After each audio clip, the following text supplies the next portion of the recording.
It's very likely that Starfield is going to replace your current space game, at least for a lot of people. It's also clear that the game has wide appeal and will be bringing a lot of players into the space game genre. Now, whether you're new to space games or a long-time veteran, Starfield is most certainly trying to gain your attention. After all, there's plenty here for the sci-fi and space enthusiast. In this video then, I want to go through some of the recent gameplay showcase and give my personal thoughts and opinions, along with a breakdown of what I think might and might not work. Also, for this video, I want to focus exclusively on spaceships and other space-based content, so let's get to it. Let's begin with spaceships. These of course are central to the game, a key component. They're the vehicle that gets you from A to B, but also a mobile base, a home, and a place to undertake all your adventures and activities. After months of speculation as to just how functional these ships will be, it was finally confirmed that yes, we will be able to fly them. This is absolutely awesome, but it also opens up another bunch of questions. The first question, will we be able to fly these ships around the surface of planets? Now keep in mind that any freeform flight we saw took place in space, whilst any landings and takeoffs we saw took place from a third-person perspective. It's very possible that landings and takeoffs will be automated then, although we do know we can land at any location on a planet. Whilst we don't know exactly how that works, there is enough footage here to speculate. For example, right here we can see X to land, and I feel it's reasonable to assume that this landing will occur automatically under the area you've targeted with your reticule. Now, personally, I'm completely fine with automated landings, just so long as the game contains a freeform spaceflight. From what we have seen so far, that certainly seemed to be a thing. After all, here we can see the ship flying past large asteroids, space stations, huge ships, and we can even see that docking is a thing.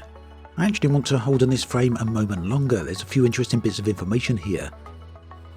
So it seems that the ship at the bottom is the player ship, although I guess either could be. After all, they both seem to follow the aesthetics of player ships. Either way, the smaller ship is docked with the larger ship, so it seems you can dock not only with space stations, but also with other ships. We can see it's possible to undock with a single button press, just hold down Y in this case, and that suggests that both docking and undocking is automated or done at a single press of a button. We can also get up. I assume that allows the player to then walk around their own ship, or they can choose board, which I assume allows them to enter the ship or the station that they're docked at. I feel that is very important information. After all, the space is very big, and if there's going to be encounters like this one, then it should be possible to have many of them indeed. Anytime spaceships are introduced into a game, the question of flight mechanics takes centre stage. How ships handle then is the second big question now that we know it's possible to fly ships. So space games tend to deal with this in a variety of ways. On the one hand, we have full-on space simulators. These put heavy emphasis on the experience of flying a ship. It generally means the flight model can be difficult to master, but extremely robust to use. Examples of games like this are Elite Dangerous and Star Citizen. Other games tend to go for a simpler approach that some people like to call arcade flight. Examples of games like this are No Man's Sky and Everspace. Now, both approaches can be fantastic. However, it's extremely important that the developer puts enough care and attention into their chosen approach. In short, it doesn't really matter whether a space game has simulator-level flight or arcade-level flight. The important part is that it's actually good and of a high quality. Of course, it's impossible to tell the quality of Starfield's flight model from what we've seen so far, and without hands-on experience. But from what we can see, it's clear that Bethesda have opted for a more arcade approach. This is apparent from the moment the ship moves. Look at how the ship chases a cursor. This also appears to cause the ship to not only turn, but also to bank. The showcase also didn't demonstrate any strafing, either laterally or vertically. That doesn't mean strafing isn't possible, it just means it wasn't shown, but it seems to indicate that we're going for a 4 degrees of freedom flight here, rather than a 6 degrees of freedom.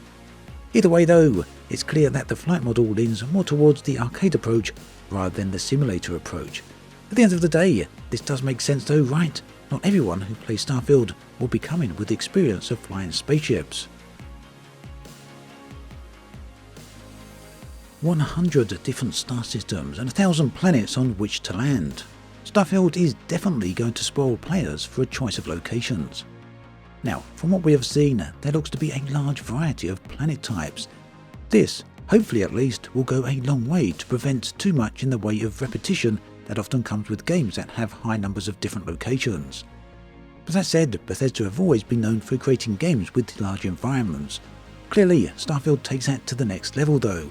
Whilst we don't yet know how large each of these planets is in terms of square kilometres, it might not even actually matter. After all, 1,000 of even the smallest worlds is a significant area.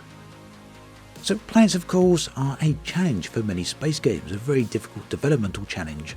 Elite Dangerous has billions of them, but they are mostly barren, flat and lifeless. Star Citizen on the other hand has high quality planets, but only a few. Both games suffer from the same problem, a distinct lack of planet-based gameplay activities. Now I would imagine that Bethesda probably have this one well developed. Classic Elder Scrolls and Fallout gameplay means you can usually head in any random direction and quickly find engaging content, story or activities. Right, let's take a step back for a moment and look at the planets themselves. Each planet appears to have a variety of stats. This includes type, gravity, temperature, atmosphere, fauna, flora and water. Things such as temperature and atmosphere might suggest not all planets will be walkable until you have the necessary equipment to protect yourself. Fauna and flora, meanwhile, clearly indicate that many planets will be inhabited. This presents Bethesda with an interesting dilemma.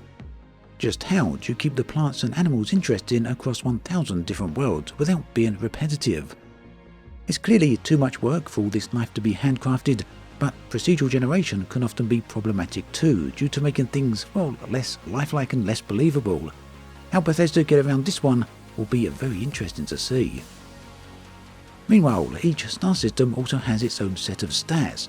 These include the spectral class of the main star, the system's catalogue ID, the star's temperature, mass, radius and magnitude, and from here it's also possible to see how many planets, moons and outposts each system has, or at least how many have been discovered.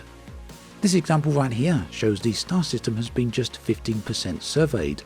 Meanwhile, from the planet map we can see it's possible to scan planets. We also saw from the ground that it's possible to scan various life forms. Survey and then likely ties into a part of Starfield's exploration-focused gameplay.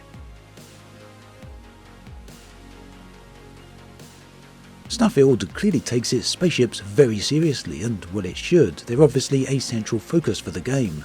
Now Bethesda had confirmed the ability to fully build and customize your own ships, and the tool for doing this looks extremely powerful. All ships appear to be constructed from a variety of modules, and these can be assembled together in such a way that players can build their own ships. I fully expect to see some very interesting designs come from this. The ship construction tool also shows ship modules of different stats and are also supplied from a number of different in-world manufacturers. The nice thing about this is that it will mean players will likely become very attached to their spaceships.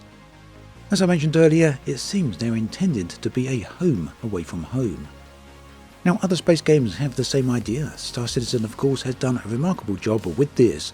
Starfield is clearly following the same path but in a very different way, by putting all the power of design decisions and customization into the hands of the player. It looks as though all of this also extends to ship interiors, another very important part of a space game. So we can only get a very few glimpses inside the ships, but they are definitely very detailed. But here at this point I'm curious to find out just how functional the various rooms on the ships are. For example, will different rooms perform different roles? Will there be medical rooms, engineering rooms, command rooms and so on? Now it seems likely that the answer to this is yes, for the very simple reason that players will be able to hire crew to populate and support the ship. This then will go a very long way to further bringing the game's spaceships to life. NPCs can also be hired for bases, and these bases are built on various planets. How many bases you can have is very much an open question. Ideally, multiple bases across multiple planets would be a very nice way to go. It seems then that both spaceships and bases, as well as the crew that will inhabit them, are very much the dots that will connect everything together within Starfield. As I said at the start of the video, I wanted my focus to be exclusively on the space-focused content within Starfield, and that will very likely be squarely in the hands of the modding community. Modding has kept Skyrim alive for over a decade at this point, and dramatically added to Fallout 4. Whilst Bethesda hasn't announced anything in the way of modding support for Starfield, it really does feel like a given. Now, considering the scope of Starfield, the potential of modding is mind-boggling. There's a huge number of possibilities of things we can expect to see. Some of it, I'm sure, will be very weird. You know how people are when it comes to, strange things out there. But much of it will likely be very, very useful. For starters, I would fully expect to see spaceships from other franchises modded into Starfield. The obvious choice for this is Star Wars, but also expect to see ships from other games like Elite Dangerous and Star Citizen, likely with their respective interiors too. Another thing I'm curious about is the scale at which modding might be possible. For example, will people be able to create and design their own planets? What about star systems? If so, there's huge potential for how far Star Citizen will expand at the hands of the modding community.